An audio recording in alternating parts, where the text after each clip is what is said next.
Hi, Stephen. Thank you so much for giving me the opportunity to connect with you today. It really is an honour. Um, Oh, with thank you over very much.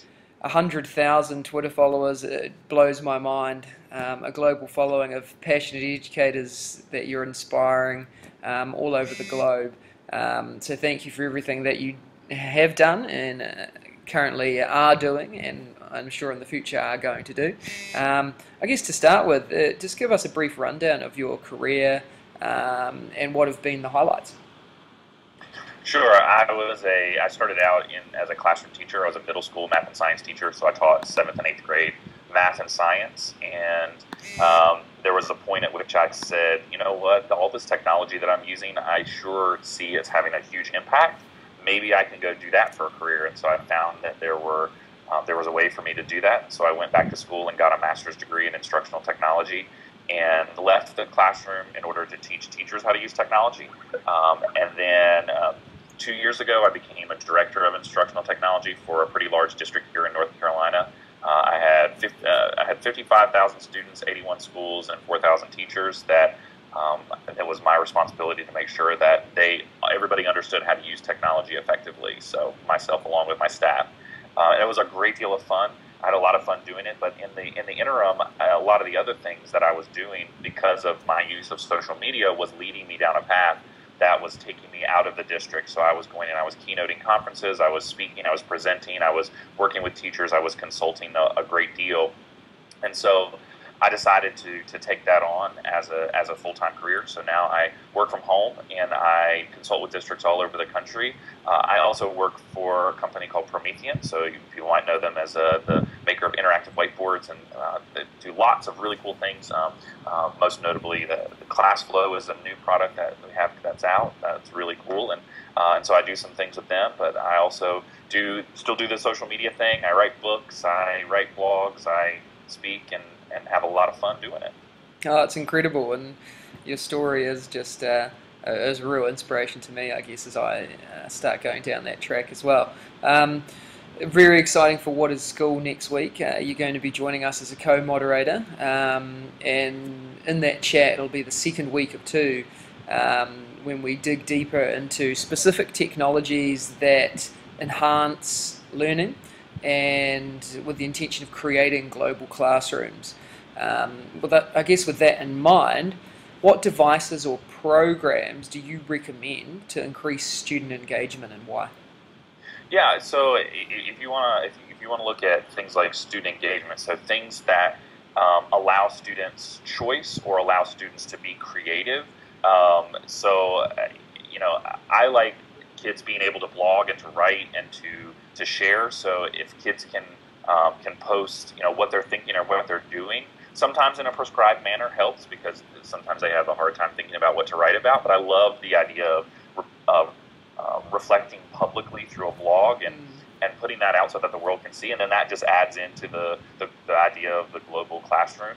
I love that there's so many different types of apps and applications that trying to name, you know, two or three is really hard. I'm kind of hooked right now on augmented reality. So I have a 5-year-old who's in kindergarten, and we downloaded an app where she gets to color, but then we have our app on our iPad, and she says the paper just comes to life, and she's able to manipulate it and tell a story, and I can see that she really likes the creativity in that. Now, if we can translate that into some kind of learning, I think there's some benefit there too.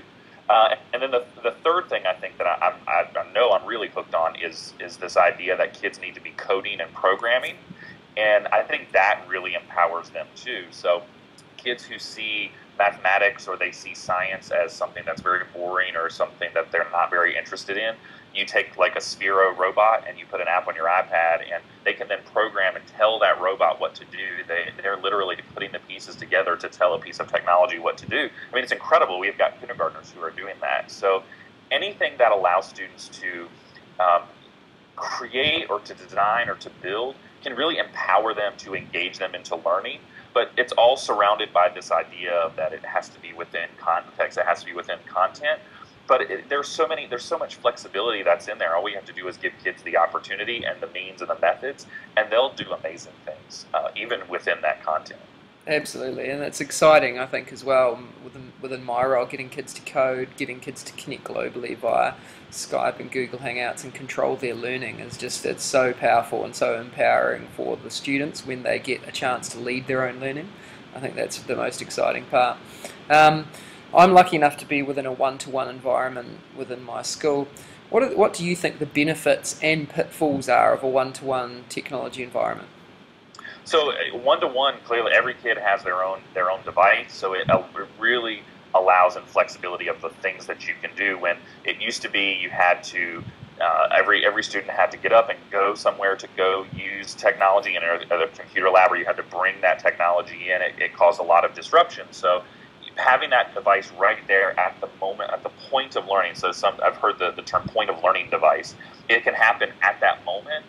But it also allows for learning to take different paths, so it really allows for the personalization of learning, where this student may feel like they can best represent their understanding and their knowledge through written text. This student can do it through audio, this student can do it through video, and we all have the means to be able to do that because we all have that technology. In terms of the teacher, they all have the same technology, so you know what to anticipate there.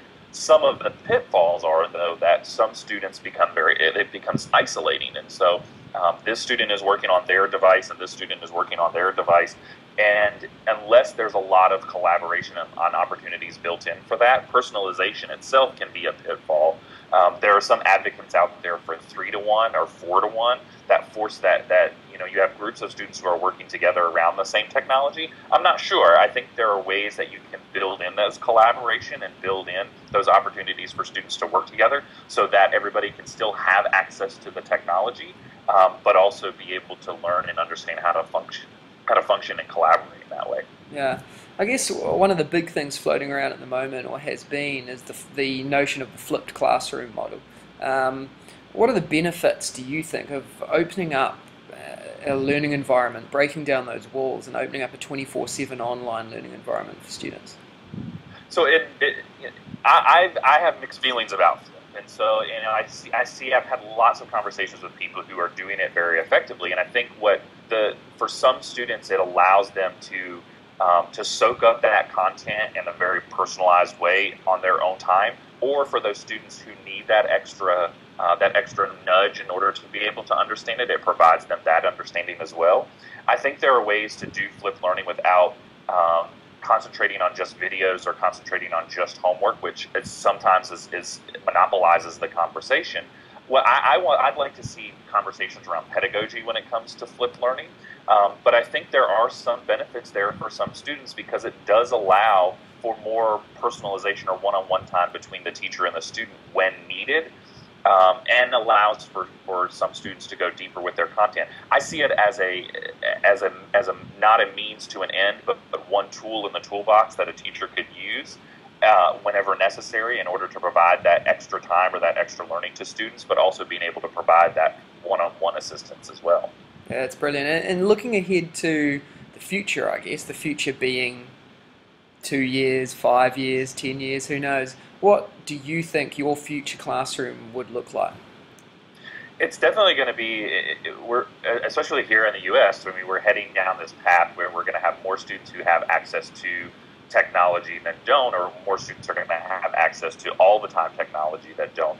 And so I think we're going to see less emphasis on actual instructional time, so time spent in a classroom, and more time just spent in instruction, whether that's flexibility in scheduling or flexibility in the ways that students complete their learning. So you may see students who are able to participate in school, but not ever step into a building where they're able to do like what we're doing. I work from home every day. I work for a big company. I work for lots of small school districts. I do it from home, and I do it pretty effectively.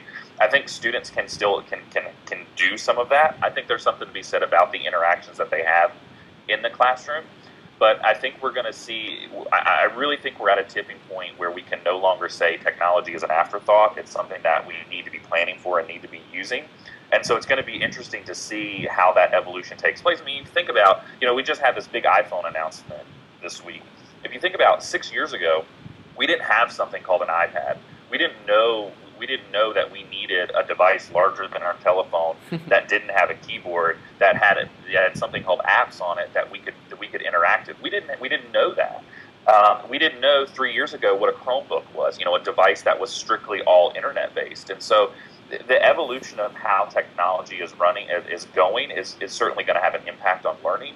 It's going to have an impact on the way that students learn, and it's going to have an impact on the way teachers teach. And I really hope everybody understands we teach and learn in incredible times, and that this is really an amazing time to be a teacher. It's just being able to say, okay, what's the best thing for me and my students at this time, and how's the best way that I as a teacher can learn how to implement it into my classroom. That's brilliant. And let's head down the track of Twitter Ed Chats, I guess, now, something that you are really famous for, something that I'm really passionate about now with What is School. What are the benefits, I guess, for people that are not currently involved in Twitter Ed Chats, and for those that are currently involved in them, how can they become more involved and engaged in the online community? So for people who are engaged, I think taking chats to the next level of getting involved in other spaces or getting involved at other times is important. There are some people who just spend time in chats, and I think that's hugely beneficial. And I'll talk about that in a second why. But engaging in other places, taking that chat or let's say you take what you learn in that chat and you reflect on it on your blog. So you put your reflection out there publicly. Like I mentioned before, I'm a big advocate for reflections and learning. And so taking what you learned and talking about it on your blog and reflecting in it in more than 140 characters, I think can be hugely important. Or joining an online community that's asynchronous, where you don't have to be on all the time. For those who aren't engaged in Twitter chats, I think there are a couple benefits. One, people ask all the time, who should I follow on Twitter, or who do I need to learn from? And what Twitter chats allow you to do is find those people instantly who are talking about and thinking about the same things you are. So if you're a fourth grade teacher and you're on Fourth Chat, then you have a community of teachers who are also teaching fourth grade who you can interact with right then and there. And then those are the people that you can follow to learn from. Twitter chats also provide a great deal of resources. They provide a lot of these so-called, all these chats are not just chats. They're people that you can tweet on those hashtags anytime. So if you look at EdChat, there are people, if you were to go in and search for it right now, you would see people tweeting resources constantly all day long. And so it's a constant flow of information. So it's not just the chat, but it's also the resources that you gain from it as well. And I think the third thing is you see a community of people who are just like you, and it's almost like a mentor. It's almost like a place for you to feel like I can do this in my classroom, or I can make it through this tough time, or I do have these people who I can talk to and bounce these ideas off of. Even if you don't have that in your school building or in your classroom, you have a place where you've got people from all over the world who are collaborating together. It's a support system, so to say. So if you're not involved, get involved, find a chat. Our friend Jerry Blumengarden, Cyberman1, has a great website that has tons of educational hashtags that you can search out. There's a great spreadsheet that has all the Twitter chat times. Find a hashtag, find a chat, and get engaged. Lurk for a while. I'm a big advocate of lurking and learning, and I think that's a great way to start out. And then you can transition into contributing knowledge to that community as well. But the key point is to take that step and get engaged. I love it. And I guess finally, before our What is School chat on Thursday the 18th of September, what would you like the What is School community to tweet out using the hashtag What is School to do with EdTech? What discussions would you like to get going before we start chatting? I think it would be great to have a discussion about the impact that technology has had on actual teaching. So how does a teacher need to change? So you mentioned one-to-one. So when you walk into a classroom and you are looking out at 30 students, let's say, and all of them have a device, and now they have the power of the internet at their hands, and you ask them a question, and all they have to do is Google the answer, that changes the way that you have to teach. And so what I like to have, and what I like to see people talk about, is how does technology actually change the way that I have to teach? So what do I have to do as a teacher in order to change the type of delivery that I have to my students, the way that I present my content? How does that change the way that students present that content back to me? How does that change what they're creating and what they're doing? it really, technology has allowed us to do lots of really, really cool things with technology, with learning. But how does that change teaching? So there are lots of things that's a huge, huge discussion